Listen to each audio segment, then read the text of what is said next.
Hello, everyone. Once again, this is Dare to Speak. I've been watching more and more,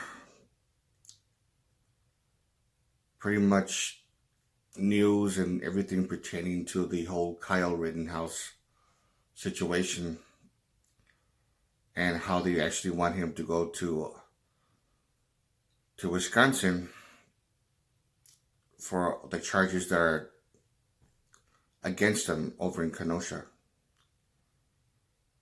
Now, the thing is, of course,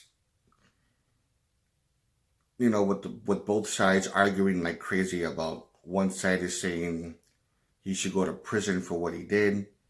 The other side is saying that, he acted in self-defense. He's a hero. He's this and that.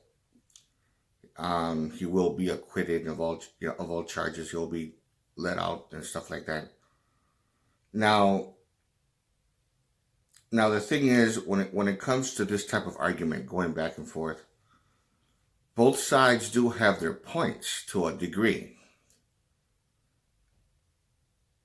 I did mention already, I made a point earlier that, yeah, he did act in self-defense. It looked that way on the video, and I'm pretty sure he was defending himself just like the way a lot of people are saying. However, we don't know the circumstances that actually led up to him being chased to begin with.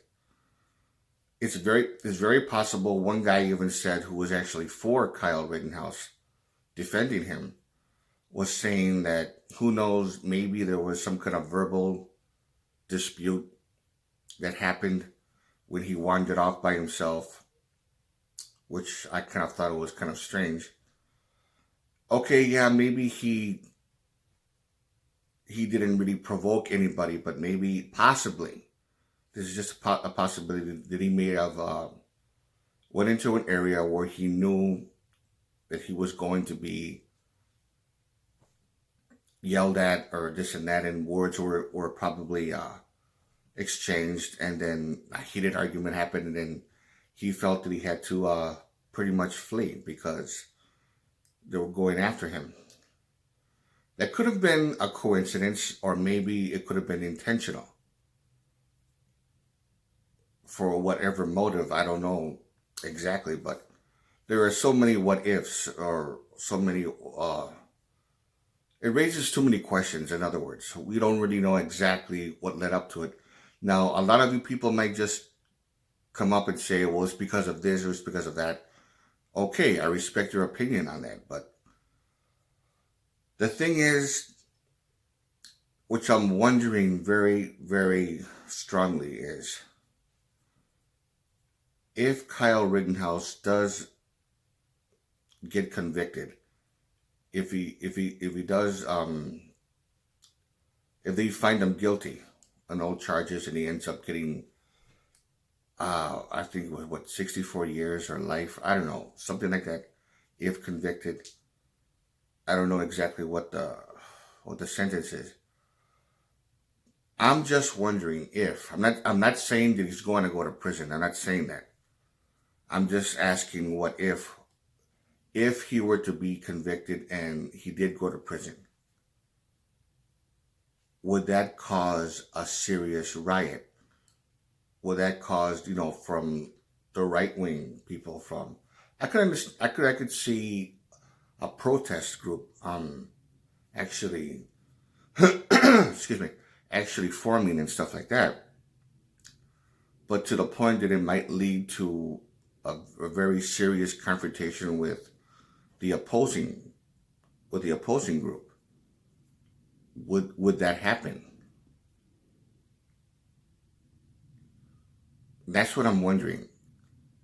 Because I think either way, whether he gets convicted or whether he gets off, what really bothers me is more fighting, violence, things that might happen on the street. That's the thing that worries me the most. But I'm just wondering, would What would be the outcome if he does get convicted? Again, I'm not saying that he is, that he will be. I mean, I'm not saying that he will.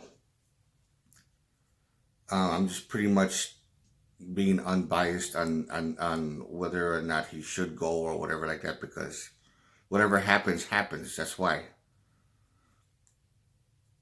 If he does get convicted, then he gets convicted. He goes to prison.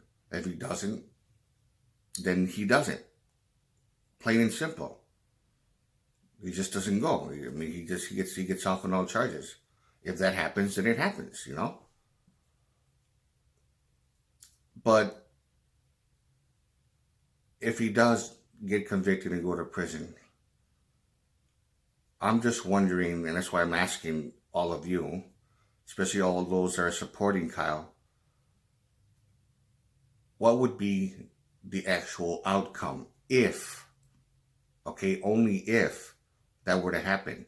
What would be the outcome? That's all I want to know. So I would love to hear your comments on that. So this is Dare to Speak. And to all of you, take care.